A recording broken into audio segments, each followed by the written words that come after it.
Hello everyone, welcome back to the channel. Today in this video, we are going to cover top 50 important MCQs from the Insolvency and Bankruptcy Code, especially for the IBPS Law Officer exam. So let's start the video. The Insolvency and Bankruptcy Code was passed by the Indian Parliament in which year? 2016. What is the primary objective of the Insolvency and Bankruptcy Code? To maximize the value of assets in a time-bound manner. Which regulatory body was established to oversee insolvency professionals and agencies under the code? Insolvency and Bankruptcy Board of India. Who acts as the adjudicating authority for corporate insolvency resolution processes? National Company Law Tribunal. Who acts as the adjudicating authority for insolvency processes of individuals and partnership firms? Debt Recovery Tribunal. Appeals against the orders of the National Company Law Tribunal are filed before which forum? National Company Law Appellate Tribunal. What is the current minimum default amount required to initiate the corporate insolvency resolution process? Rupees 1 crore.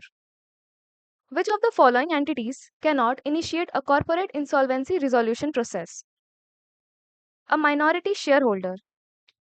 Under which specific section does a financial creditor initiate the corporate insolvency process? Section 7. Under which specific section does an operational creditor initiate the corporate insolvency process? Section 9. Under which specific section does the corporate debtor itself initiate its own insolvency process? Section 10. Before filing an insolvency application, an operational creditor must deliver a demand notice allowing the debtor how many days to reply or pay? 10 days. Under the code, a debt consisting of the time value of money is strictly categorized as which type of debt? Financial debt. How are home buyers in a real estate project legally categorized under the Insolvency and Bankruptcy Code? Financial creditors. Which authority officially declares the statutory moratorium during the insolvency process? The National Company Law Tribunal. What is the primary effect of the moratorium declared under Section 14 of the Code? It prohibits the continuation or initiation of legal suits against the corporate debtor.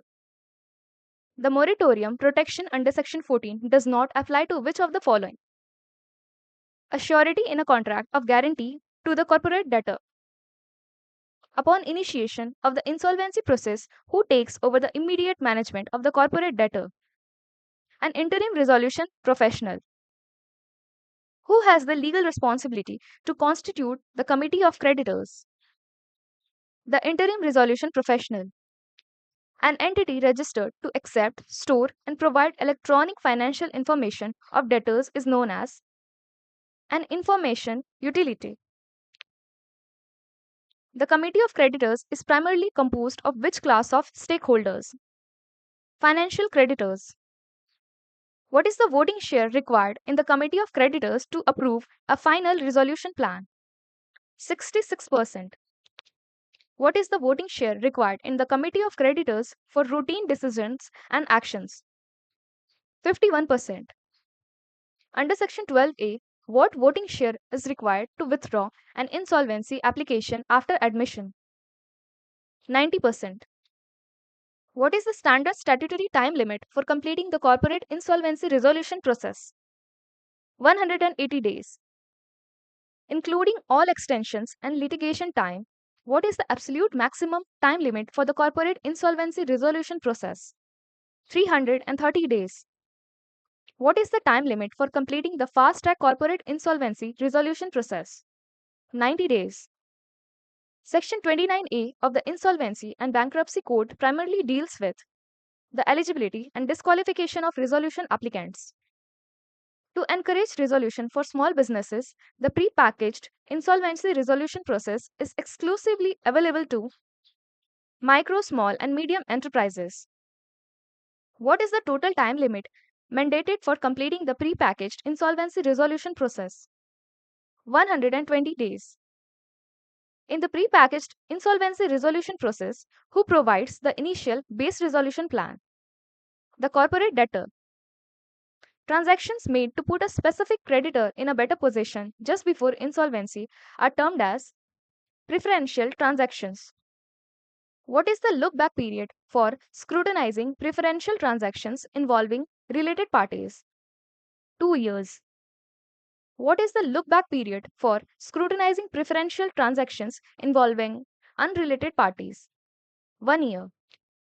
Transactions where the corporate debtors transferred assets for significantly less than their actual value are known as undervalued transactions.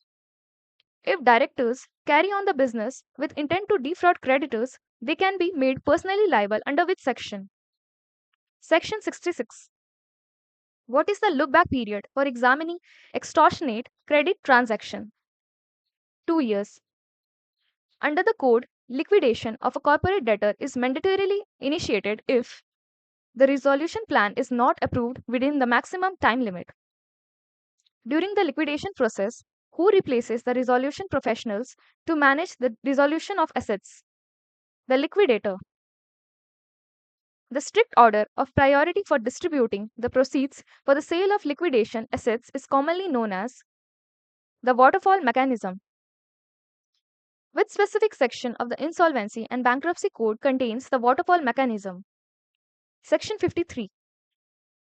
According to the waterfall mechanism, what must be paid out in absolute first priority? Insolvency resolution process and liquidation costs. In the waterfall mechanism, the unpaid dues of workmen rank equally with debts owed to secured creditors who have relinquished security. For how many months preceding the liquidation commencement date are workmen's due calculated for high priority? 24 months. For how many months preceding the liquidation commencement date are unpaid employee due calculated for priority? 12 months. In the waterfall mechanism, where do government dues and taxes rank? Below unsecured financial creditors. The Fresh Start process under the code is a mechanism specifically designed to provide debt relief to individuals with very low income and nominal assets. To be eligible for the Fresh Start process, an individual's qualifying debt must not exceed what maximum amount? Rupees 35,000. If an officer of the corporate debtor deliberately conceals property within 12 months prior to insolvency, the penalty can include imprisonment up to 5 years. The provisions of the Insolvency and Bankruptcy Code heavily amended and eventually replaced the functions of which previous legislation? The Sick Industrial Companies Act. That's all for today. If you found this video helpful, don't forget to like, share, and subscribe for more content like this. See you in the next video.